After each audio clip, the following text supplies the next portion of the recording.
जार दिल सपना हमार गोरिया और कोई दिलू हमरो अनार दुनिया। आखिर काहे ऐसा कइली तू जार दिल सपना हमार गोरिया और कोई दिलू हमरो अनार दुनिया।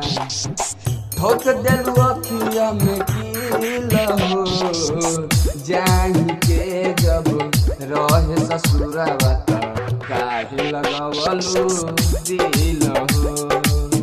जान के जब रहे ससुरवा त काहे लगवलू दिल हो।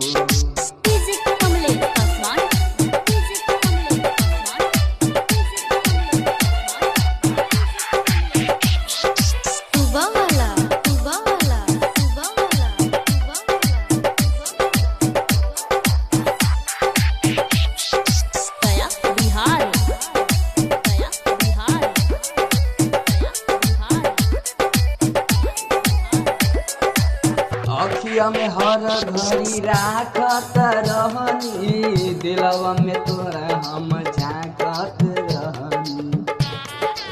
ए जान सुन ना हाँ अखिया में तोरा हम राखत रहनी दिलवा में तोरे हम झाँकत रहनी। होत न है गजब के फील हो जाही के जब रहे ससुरवा त काहे लगवलू दिल हो। जाही के जब रहे ससुरवा त काहे लगवलू दिल हो।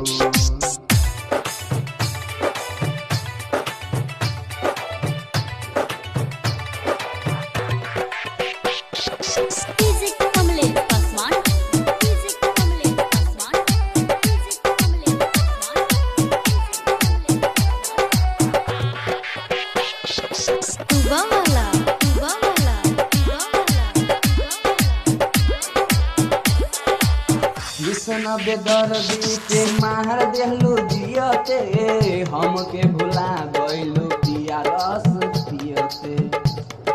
ए जान काहे ऐसे कइली कृष्ण बेदर्दी